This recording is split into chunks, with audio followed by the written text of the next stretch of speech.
أرضنا أو لتعودن في ملتنا فأوحى إليهم ربهم لنهلكن الظالمين ولنسكننكم الأرض من بعدهم ذلك لمن خاف مقامي وخاف وعيد واستفتحوا وخاب كل جبار عنيد.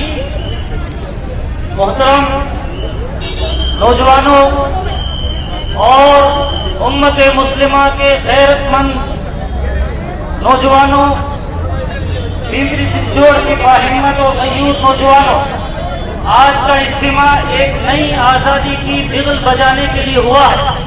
ملک غلام تھا، اس کو آزاد کرانے کے لیے ہم نے ہندو بھائیوں کے ساتھ مل کر شانہ بشانہ اس ملک کو آزاد کرانے کے لیے تن من دھن کی قربانیاں دی.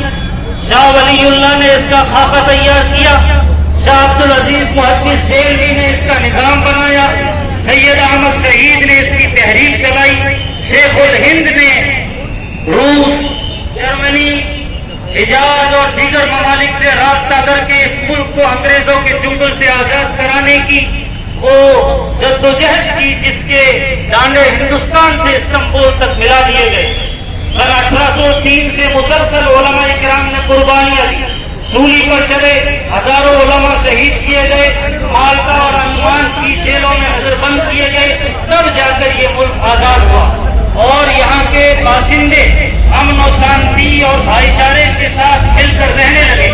لیکن بدقسمتی سے ہمارے درمیان آستین کے ساتھ انگریزوں کی چاپلوسی کرنے والے فرقہ پرست کمیونل ذہن کے لوگ، منافق قسم کے لوگ جو چوہوں کی طرح الگ الگ بلوں اور سوراخوں سے نکل کر یہاں کے باشندوں کو ستانے میں لگ گئے. الگ الگ تنظیمیں بنائی گئی جن کے نام آپ سبھی اچھی طرح جانتے ہیں، واقف ہیں، جنہوں نے نفرت پھیلائی، دلتوں پر ظلم کیا تو کبھی مسلمانوں پر ظلم کیا، اور خصوصاً مسلمانوں پر کبھی گجرات میں، کبھی بھاگلپور میں، کبھی تریپورہ میں، کبھی مظفر نگر میں، کبھی مظفر آباد میں، جنہوں نے کبھی مساجد پر حملے کیے، کبھی عورتوں کے پیٹ چاہ کر کے ان کی عصمت دری کی گئی، کبھی بچوں پر ظلم کیا جو زہریلے سانپ ہیں جنہیں صرف ڈسنے میں مزہ آتا ہے، انسانیت کو تڑپانے میں مزہ آتا ہے، عورتوں اور بچوں کی عزتوں کو پامال کرنے میں مزہ آتا ہے.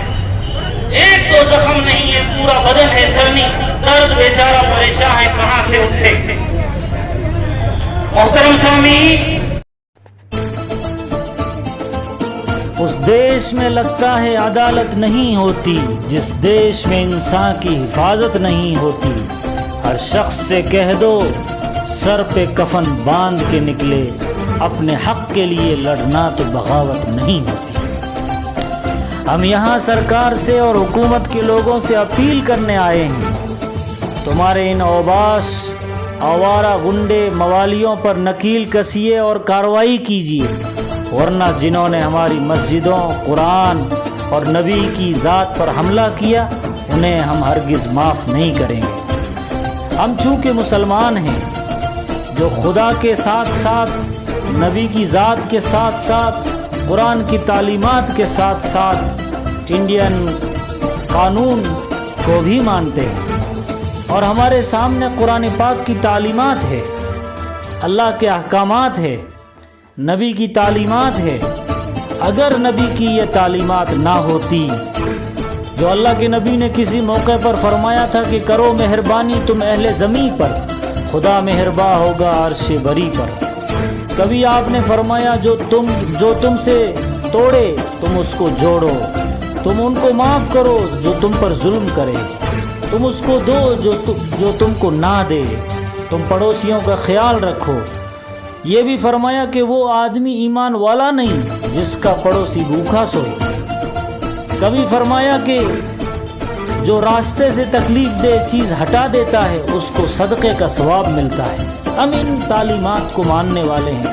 اگر ہمارے سامنے یہ اللہ اور اللہ کے نبی کی پاکیزہ تعلیمات نہ ہوتی تو پھر ہم بھی انہی آوارہ گنڈوں کی طرح نعوذ باللہ آوارہ گنڈے ہوتے اور وہی سارے جرائم کرتے جو یہ لوگ کر رہے ہیں. مگر چونکہ ہم قانون مانتے ہیں، سنویدھان مانتے ہیں، سنویدھان میں یقین رکھتے ہیں، اس لیے یہاں اپیل کرنے آئے ہیں کہ ان ظالموں پر نکیل کسی جائے، ان ظلموں کو بند کیا جائے اور مظلوموں کو رہا کیا جائے۔ وقال الذین کفروا لرسلہم، مسلمانوں سنو یہ آیت ایسا لگتا ہے کہ آج ہی اتری ہے۔ ہر زمانے میں یہ آیت کہتی ہے کہ ہر زمانے میں، ہر قوم میں، ہر زمانے کے اندر کچھ ضدی، کچھ ہٹ دھرم، کچھ نہ ماننے والے، کچھ اوباش، کچھ گنڈے یہ کہتے ہیں کہ ہم تم کو نکال دیں گے، ہم تم کو جلا وطن کر دیں گے، یا پھر ہماری روایات اور رسومات کے مطابق تم نے جینا پڑے گا، تم نے یہاں رہنا پڑے گا۔ اللہ تبارک و تعالی ارشاد فرما رہے ہیں مسلمانوں سنو، فَأَوْحَى إِلَيْهِمْ رَبُّهُمْ، اللہ فرما رہے ہیں ہم ظالموں کو ہلاک کر دیں گے اور تم کو اس ملک میں بسا دیں گے۔ یہ اللہ کا پیغام ہے، یہ اللہ کا وعدہ ہے۔ اب میں تم سے ایک سوال کرتا ہوں، میں تم سے ایک کوشچن کرتا ہوں، کیا تمہارا یہ عقیدہ نہیں ہے کہ خدا مالک ہے، خدا قادر مطلق ہے؟ ہم ہمارے خدا پر کیا یہ عقیدہ نہیں رکھتے ہیں کہ اسی کی حکمرانی ہے، وہ سب کا رب ہے، وہ ہندوؤں کا، وہ مسلمانوں کا، وہ جینیوں کا، وہ بدھسٹ قوم کا، تمام قوموں کا وہ اکیلا رب ہے، اسی میں طاقت ہے، اسی کی حکمرانی ہے، پوری زمین پر اسی کا سکہ چلتا ہے۔ کیا اس عقیدے کو تم سے کوئی چھین سکتا ہے؟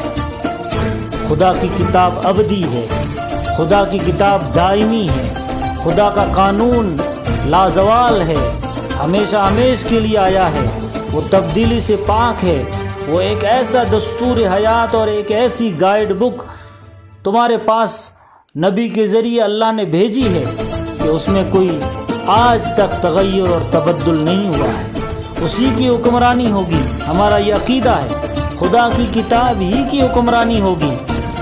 آپ دیکھو گے آنے والے زمانے میں، آنے والی نسلیں دیکھے گی، آنے والی قومیں دیکھے گی، آنے والی پیڑھی دیکھے گی کہ امریکہ اور یورپ کے ایوانوں میں اور پوری دنیا کے ایوانوں میں اور پارلیمنٹ ہاؤس کے اندر قرآن ہی کی حکمرانی ہوگی، قرآن ہی کی صدا گونجے گی، قرآن ہی کی آواز گونجے گی۔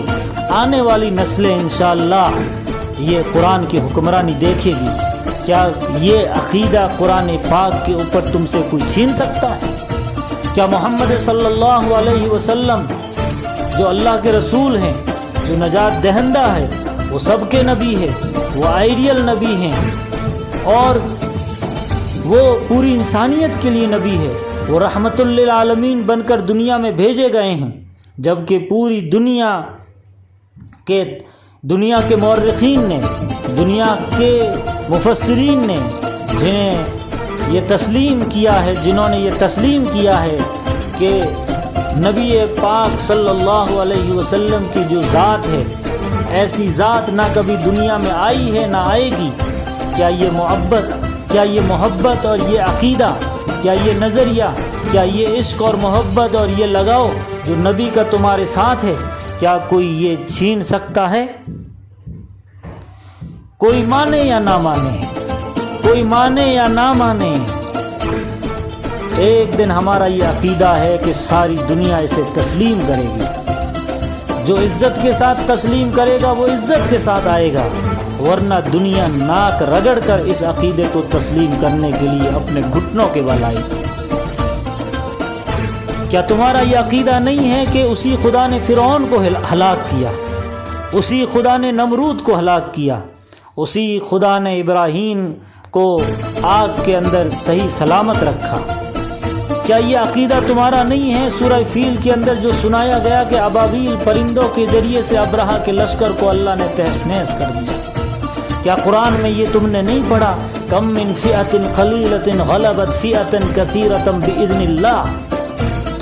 کیا یہ تمہارا نظریہ اور عقیدہ ایسا ہے کہ ساری دنیا کی طاقتیں اکٹھا ہو کر تم کو اس عقیدے سے محروم نہیں کر سکتی، تمہیں برباد نہیں کر سکتی؟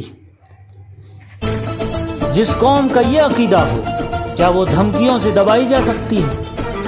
جس قوم کا یہ عقیدہ ہو، کیا وہ ڈرانے اور دھمکانے سے اس کا عقیدہ ختم ہو سکتا ہے؟